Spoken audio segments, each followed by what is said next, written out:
Hola, ¿qué tal? Sean bienvenidos a otra cápsula con su profesor Israel de Olarte George. En esta ocasión vamos a discutir el capítulo 1, El terremoto, del libro El enigma del capital, autor David Harvey. Bueno, en este capítulo lo que está haciendo Harvey es hacer un recuento de daños, por eso él llama yo creo el terremoto al texto, de cómo fue lo que sucedió en la crisis del 2006-2007, lo que nosotros conocemos como la crisis de las subprime. Este tipo de crisis no es novedosa dentro del capitalismo, dice él, sino que se recurre constantemente a este tipo de situaciones. Ve el inicio, que no necesariamente tiene que ser el génesis del génesis, sino empieza a rastrear el hilo conductor, desde el 2006, cuando él dice que aumentaron los impagos en las ciudades como Detroit y Cleveland. Pero los impagos, por supuesto, de las deudas de las hipotecas. Pero esto empezó a preocupar más cuando sucedió lo mismo, pero en las zonas de la gente de clase media. Es decir, las primeras ciudades, los que les había comentado, es la clase baja, ¿no? Detroit, donde vivían o viven todavía la clase obrera. Como en esta película de Eminem que se llama H-Mile. No está muy buena la película, la verdad, pero eh, podrían verla para poder contextualizarse un poco de cómo es la vida ahí. Pero les preocupó más o detonó más esta situación cuando en el 2006 la clase media que vivía en Florida, California, Arizona, que vive y Nevada, eh, tuvo este mismo problema, ¿no? Ya no pudieron pagar sus casas, ya no pudieron pagar sus hipotecas. Y es que el mercado hipotecario ha sido tradicionalmente el mercado con mayor estabilidad, aunque no con mayor rendimiento. Lo cual es algo natural, es obvio, los mercados más estables son aquellos que ofrecen menos rendimiento, puesto que son donde está incrustado una buena parte del capital, ¿no? Y entonces, entre muchos capitales se tienen que repartir el rendimiento, cada vez te toca de a menos. En cambio, en aquellos mercados que son muy riesgosos, llegan pocos capitales y a poca ganancia se reparte entre pocos, por ende el rendimiento es mayor, por piocha, por decirlo de alguna manera. Bueno, una de las causas fueron, dice Harvey, las hipotecas subprime. ¿Qué fueron esto de las hipotecas subprime? Seguramente ustedes ya lo saben porque esto se ha ya ventilado tanto en medios de comunicación, películas, novelas, etcétera. Pero para hacer una breve recapitulación, lo que podemos decir de este tipo de instrumento financiero es las hipotecas que, como su nombre lo dice, que son basura, que son vendidas a la clase baja. Claro, este tipo de hipotecas no son vendidas solamente como eso, ¿no? Como hipotecas a la clase baja, sino que se mezclan con otras hipotecas para poder perderse en el universo de los instrumentos financieros. ¿Sale? De tal suerte que desde el 2001, cuando estalló la burbuja de las empresas.com y que ya tuvimos oportunidad de hablar de ello en cápsulas pasadas, si no, allá abajo les dejo la descripción para que puedan remitirse a ese video. Cuando estalla la burbuja de las empresas.com, uno de los elementos o de los instrumentos que utiliza el gobierno de Estados Unidos, bueno, no el gobierno, la Reserva Federal, es disminuir las tasas de interés. ¿Cuál es el objetivo de esto? Pues aumentar la inversión. Ustedes recuerden sus clases de macroeconomía en que uno de los determinantes de la inversión es la tasa de interés. Esto es, una persona que va a invertir en un negocio necesita cierta cantidad de dinero. Supongamos que solamente tenga la mitad de ese dinero, ¿no? Estamos hablando, por ejemplo, de millones de dólares. ¿De dónde va a sacar la otra parte de ese dinero? Una puede ser los inversionistas, otra podría ser la bolsa, si es que cotiza ahí, o la otra podría ser endeudarse con un banco, ¿no? Pero para endeudarse con un banco, siempre te va a cobrar una tasa de interés. Por consiguiente, cuando la tasa de interés es alta, la inversión es poca, ¿no? Claro, habría que ver sus asegúnes, ¿no? Porque también eso depende del ciclo económico, que de hecho de eso es de lo que se trata también este texto, ¿no? Voy a hacer un breve paréntesis con lo que acabo de decir. Si las tasas de interés son altas, es cierto, la inversión es menor. ¿Por qué? Pues porque al, por ejemplo, pedir prestado 1 millón de pesos y la tasa de interés es del 8%, pues yo voy a tener que regresar ese 8% al cabo de un año aproximadamente. Recuerden que las tasas de interés que siempre nos están ofreciendo en los anuncios, perdón, se remiten principalmente a un año. Bueno, yo voy a regresar aproximadamente, porque la verdad es que este cálculo es erróneo, el 8% de ese millón, ¿no? O sea, son el 10% es un millón, como 800,000 pesos, ¿no? En cambio, si las tasas de interés son bajas, ya no del 8, sino del 4 o del orden del 2 o 1%, imagínense, de un millón solo se va a regresar 100,000 pesos. Por consiguiente, a los inversionistas les es más atractivo una tasa de interés baja que una tasa de interés alta, ¿no? Creo que se sobreentiende eso. Pero lo que también trato de decir con esto es que cuando se bajan las tasas de interés, no solamente se incentiva la inversión, sino también la deuda.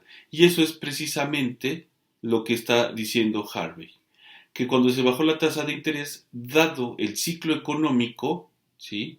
Los inversionistas no respondieron a este llamamiento de la política monetaria. O sea, en un ambiente próspero, en un ambiente económico pujante, al disminuir las tasas de interés, los inversionistas efectivamente piden dinero para poder poner un negocio y con esto aumentan no solamente la producción, sino por supuesto el empleo, ¿no? En cambio, en un ciclo económico en depresión como el que se estaba viviendo, que más bien era, sí, una especie de estancamiento económico del 2001 al 2008, los inversionistas no respondieron a ese llamado de la política monetaria. Y cuando disminuye la tasa de interés, ellos al ver que la economía no está creciendo, tampoco, así es, tampoco aumentó la inversión. La razón es simple, ¿no? Si tú estás viendo que lo que estás produciendo no se vende, como por ejemplo casas, aunque te estén regalando el dinero, no lo vas a aceptar. ¿Por qué? Porque no vas a recuperar tu inversión, como diría Keynes. Lord Keynes, por supuesto. Tú puedes obligar al caballo a ir al río, pero no lo puedes obligar a que beba agua, ¿no? Entonces, por más que disminuyas las tasas de interés, si te encuentras ante un ciclo económico demasiado depresivo, los inversionistas no van a responder. No así, y debido también a esta situación económica en depresión, los deudores. Si disminuyen la tasa de interés, lo que también aumenta, pero en este caso creo que fue lo único prácticamente, fueron las deudas de los consumidores. Es decir, se empezó a financiar consumo. En lugar de financiar producción, se financió consumo. ¿Sí? Los dos polos opuestos del ciclo económico, los dos polos opuestos del sistema económico.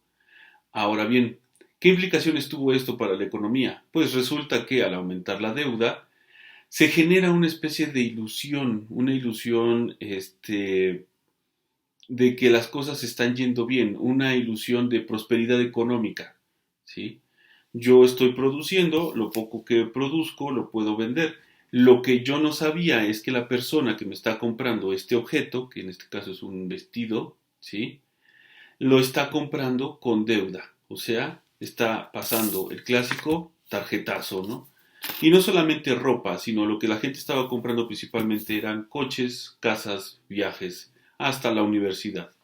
Entonces mucho de ese consumo era apalancado, mucho de ese consumo era deuda. ¿Cuál era el problema que estaba surgiendo y pocos lo estaban viendo? Bueno, pues era que esa burbuja en algún momento tenía que explotar, ¿sí? Y efectivamente así sucedió. Llegó a bajar tanto la tasa de interés que casi ronda el 0%, casi te regalaban el dinero, ¿no? Prácticamente. Bueno, regalar entre comillas, ¿no? Y por consiguiente la gente se endeudaba y se endeudaba. Hasta que llegó un punto en que la tasa de interés tuvo que rebotar, es decir, tuvo que subir. También, como ustedes sabrán y recordarán sus clases de macroeconomía, al disminuir la tasa monetaria, al disminuir la tasa de interés, lo que se provoca es un aumento en la masa monetaria, ¿no? Ya no, la gente no quiere ahorrar, mejor prefiere gastar porque la tasa de interés es tan baja y lo que sucede es que hay más circulante en la economía. Al aumentar la cantidad de M1 en la economía, perdón, lo que se genera al final de cuentas así es como seguramente ustedes ya lo dedujeron, inflación. ¿No es así? Bueno, espero que sí lo hayan encontrado antes de que yo se los dijera. Al aumentar la inflación, lo que hacen los gobiernos, bueno, los gobiernos de los bancos centrales, que en este caso es la Fed de Estados Unidos, es precisamente lo contrario a lo que hicieron al inicio del ciclo o al inicio de esta burbuja, es aumentar las tasas de interés. ¿Por qué? Pues porque al aumentar las tasas de interés, la gente lo que va a preferir es ahorrar y no demandar. Y por consiguiente se retira dinero de la economía y al retirar dinero de la economía, ¿sí? Los precios bajan. Bueno, sencillo, ¿no? Bueno, sencillo de explicar. Pero aquí hay otro problema. Recordemos que antes de que las tasas de interés bajaran, la gente se estaba endeudando por comprar, ¿no? Entonces, al aumentar las tasas de interés y que estaban comprando sus casitas, lo que se provocó es que muchas de esas personas empezaran a declararse en quiebra. O sea, yo te compré la tasa cuando las tasas de interés eran casi cero y ahora que las tasas de interés están subiendo, en esa misma proporción están aumentando el número de personas que se declaran en impagos.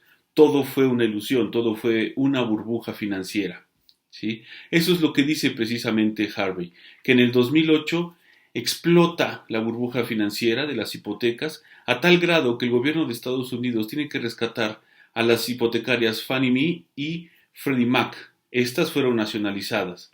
¿Pero por qué? Si se supone que el mercado debe ser libre, si se supone que el mercado nos castiga cuando no somos inteligentes al momento de tomar decisiones.